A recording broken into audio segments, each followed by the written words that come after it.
فجر کی نماز ایک ایسی نعمت ہے جو دنیا اور آخرت دونوں میں روشنی بخشتی ہے۔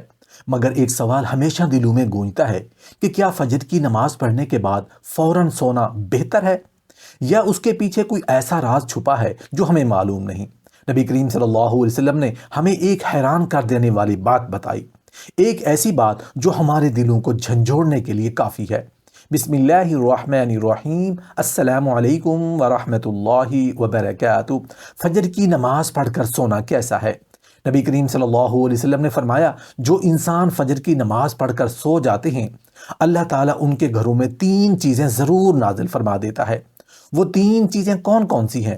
کیا آپ جانتی ہیں کہ جو لوگ فجر کی نماز پڑھ کر سو جاتے ہیں ان کے گھروں میں 3 ایسی چیزیں لازمی نازل ہوتی ہیں جو ان کی زندگی پر گہرے اثرات مرتب کرتی ہیں؟ یہ وہ راز ہے جو بہت کم لوگ جانتے ہیں۔ یہ 3 چیزیں کیا ہیں؟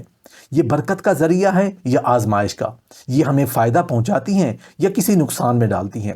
کچھ لوگ ان سے غافل ہو جاتے ہیں اور اپنی قسمت کے دروازے خود بند کر لیتے ہیں، جبکہ کچھ ان سے فائدہ اٹھا کر اپنی دنیا اور آخرت کو سنوار لیتے ہیں۔ وہ 3 چیزیں کیا ہیں؟ اس کا جواب آپ کو چونکا کر رکھ دے گا۔ فجر کی نماز پڑھ کر سونے والوں کے گھروں میں 3 چیزیں ضرور نازل ہوتی ہیں۔ میں سب سے پہلی چیز غم اور بے برکتی۔ آپ نے کبھی محسوس کیا کہ بعض دن ایسے ہوتے ہیں جب صبح سے ہی اپنا ہر کام الٹا ہونے لگتا ہے، کوئی خوشخبری ملنے کی بجائے کوئی ناخوشگوار خبر سننے کو ملتی ہے، یا دل بے وجہ بوجھل اور اداس محسوس کرتا ہے۔ یہی وہ کیفیت ہے جو فجر کے بعد سونے والے اکثر لوگوں میں طاری ہوتی ہے۔ نبی کریم صلی اللہ علیہ وسلم نے فرمایا، جو شخص فجر کی نماز کے بعد سو جاتا ہے، اللہ تعالیٰ اس کے گھر میں غم اور بے برکتی نازل فرما دیتا ہے۔ یہ غم ظاہری بھی ہو سکتا ہے اور باطنی بھی۔ بعض اوقات کوئی واضح وجہ نہیں ہوتی مگر دل اداس اور پریشان محسوس کرتا ہے۔ یہی وہ بے برکتی اور غم ہے جو فجر کے بعد سونے کی غفلت کا وجہ سے ہوتی ہے۔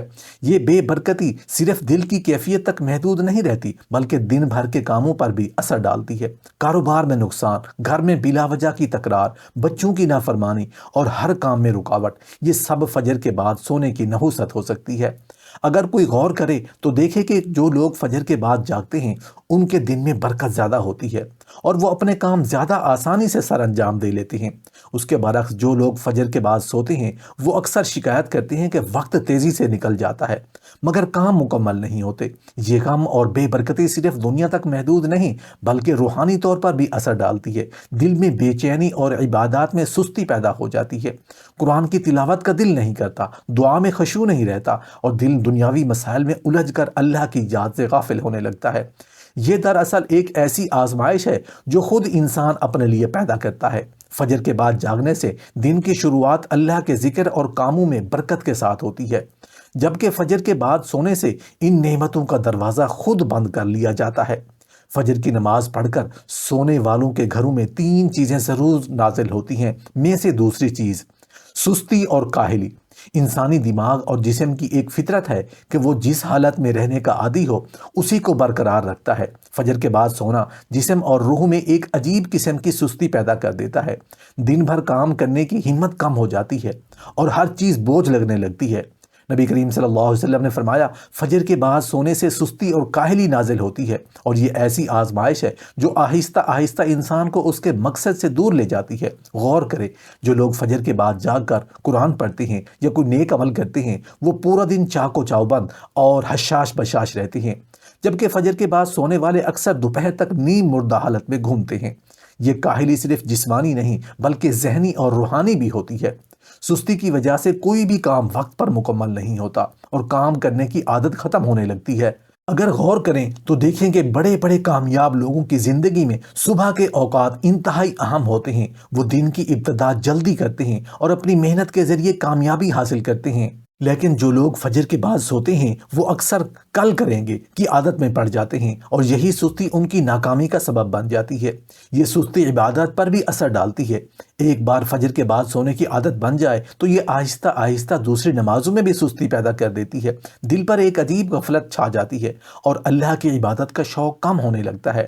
یہی وجہ ہے کہ بزرگ فرماتے ہیں کہ فجر کے بعد جاگنے والا شخص اللہ کے نور سے منور ہوتا ہے، جبکہ سونے والا اپنی ہی سستی اور کاہلی کے اندھیرے میں ڈوب جاتا ہے۔ فجر کی نماز پڑھ کر سونے والوں کے گھروں میں تین چیزیں ضرور نازل ہوتی ہیں، میں سے تیسری چیز رزق میں کمی۔ ہر شخص چاہتا ہے کہ اس کے رزق میں برکت ہو، اس کے پاس ضرورت سے زیادہ ہو اور زندگی آسان ہو، مگر جو لوگ فجر کے بعد سوتے ہیں ان کے رزق میں بے برکتی آ جاتی ہے۔ نبی کریم صلی اللہ علیہ وسلم نے فرمایا، فجر کے بعد سونے سے رزق میں کمی نازل ہوتی ہے۔ یہ کمی صرف مال و دولت کی نہیں بلکہ زندگی کے ہر پہلو میں ہو سکتی ہے۔ کبھی اچانک غیر متوقع اخراجات آ جاتے ہیں، کبھی کاروبار یا ملازمت میں پریشانیاں بڑھ جاتی ہیں، اور کبھی ایسا ہوتا ہے کہ کمائی تو ہو رہی ہوتی ہے مگر پیسہ ہاتھ میں ٹکنے کا نام نہیں لیتا۔ یہ بات عام مشاہدے میں بھی آتی ہے کہ جو لوگ صبح جلدی جاگتے ہیں ان کی زندگی میں ایک خاص قسم کی تربیت اور برکت ہوتی ہے، اور اپنے وقت کو بہتر طریقے سے استعمال کرتے ہیں اور ان کے کام آسانی سے مکمل ہو جاتے ہیں۔ لیکن فجر کے بعد سونے والے افراد اکثر وقت کی کمی اور پریشانیوں کا شکار رہتے ہیں۔ ان کے دن کا آغاز ہی سستی اور بے برکتی سے ہوتا ہے، جو آہستہ آہستہ پورے دن پر اثر ڈالتی ہے۔ یہی وجہ ہے کہ علماء کرام فرماتے ہیں کہ جو شخص رزق میں برکت چاہتا ہے اسے فجر کے بعد جاگ کر نیک کاموں میں وقت گزارنا چاہیے۔ یہ رزق کی کمی صرف دنیاوی نہیں بلکہ روحانی بھی ہو سکتی ہے۔ فجر کے بعد جاگنے والے افراد کا دل زیادہ پرسکون اور مطمئن ہوتا ہے، جبکہ سونے والے افراد میں ایک طرح کی بے چینی اور اضطراب رہتا ہے۔